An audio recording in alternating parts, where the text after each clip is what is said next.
Hello. This video is about the basic housekeeping that you have to do to set up using jQuery. So if you've never used it before, you probably don't already have it. You don't have a copy of it, right? So you can go to jQuery.com and you can download it for free. So you go to download, and then you've got these choices that may seem obscure to you, but generally the two at the top are the ones that you would want. So when it says download the compressed production jQuery, that's probably the one you're going to use. So you want to right click on that and say save as, right? And put it in your downloads probably. And you can also download the uncompressed version, and I'm going to talk about the difference. But again, you would right click and save as, and make sure it's going into your downloads. Downloads, yep. So now I've got two different jQuery files, but even though they're different, they contain exactly the same code. So they're uncompressed files, they're not zipped or anything. The one that has min in the name is about 1/3 of the size, or less than 1/3 of the size of the file that does not have min in the name. And that is because a minified file is a file where all the hard returns and the spaces have been taken out. And just taking out those things makes it go from over 270 kilobytes to 87 kilobytes. So from almost 300 to less than 90 kilobytes. So you want to use the minified file on your own site, on your own files, right? Because it's smaller, it's less to download. So when you've got it inside a repo or a project folder that you're working on, usually you would take out the version number. So you see the one I downloaded has -3.3.1, and you take that out. Like, you don't keep that in usually if you're using it on your hard drive. And the same for the one that's .min, only you leave in the .min part, okay? So you take out, again, -3.3.1, or if it's a higher version, you take out all the numbers. But if you're using the compressed, the minified version, you use jQuery.min.js, right? And you can also use a CDN instead of downloading it, and I'll talk about that in just a second. Okay, now that you have the jQuery library, you've downloaded the file, what are you going to do with it? Well, you certainly have to put it inside your project folder. So whatever project you're working on, you would have a copy of jQuery.min.js inside your project folder, right? So that would look like this, right? So my project folder you can see on the left-hand side, and my index.html file is open on the right-hand side. And then we have to essentially attach the jQuery library to this file. So any file that is going to use the jQuery code has to have a script tag with the source, the src attribute, pointing to the exact location of that file within the project, right? And remember, your script tag ends with a /script. So if your project is set up like mine, you have jQuery.min.js inside a folder named JS. So then the src attribute would name the folder, right? Give the complete path. So JS is the folder, and then the file name.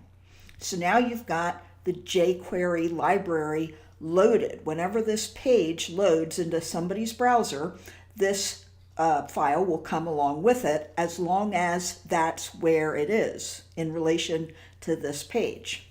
Now, my second script tag refers to a file in which I will write jQuery. Okay, so you never change jQuery.min.js or jQuery.js. You never change those, you never even open them, okay? You make your own totally separate JavaScript file in which you write your jQuery. And I'm going to show you that one now. So it's also in the JS folder, right? Here is the project that we're looking at, right? So all my JavaScript files are in a folder named JS, and I do have jQuery.js in there also, but I'm not using it. I am using only the one jQuery file, and I'm using my own small file that I've written from scratch myself. That file that I will be writing my jQuery into has to begin with the document ready function, and that function ends at the very bottom of the file. So all my code is going to be in between the beginning and the end of the document ready function, right? Which is jQuery itself, because it begins with a $sign, right? So the relationship here is that at the very bottom of my index.html or any HTML file where I'm going to use jQuery, above the closing body and HTML tags, I have connected the jQuery library file, and below that, my own file.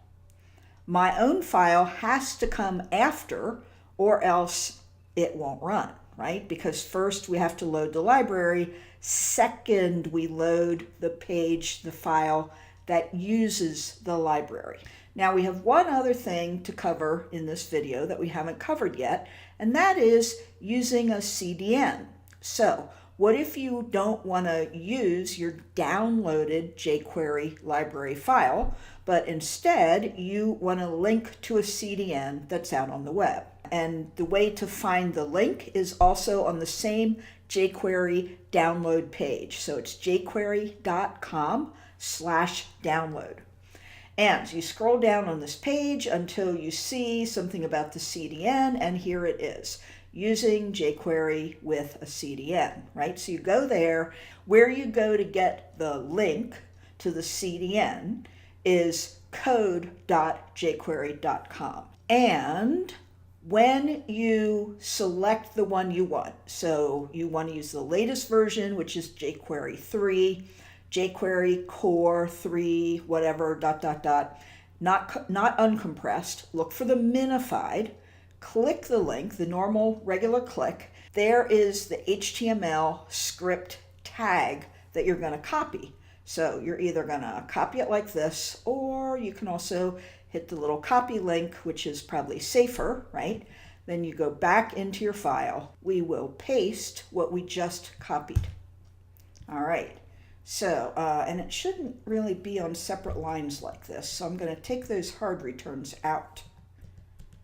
I'm not going to have hard returns in there. Carefully not messing anything up. And very, very important, do not change anything in this code that you just pasted. Do not take out the numbers, because you're linking to a file on the web, and so this thing that you pasted cannot be changed, right? You cannot change any of the characters in this code. So be careful that you have not deleted any spaces or quotation marks, and don't change the names of anything. So this is how you use the CDN, which is the live file up on the web, which is another perfectly good way to get the jQuery library. You still need to have your own JavaScript file attached below after the jQuery library file. So here's what we've covered in this video. And we haven't written any jQuery, but we've shown how files need to be attached, how the script tags need to be written, and how to get your own copy of the jQuery library or use the CDN.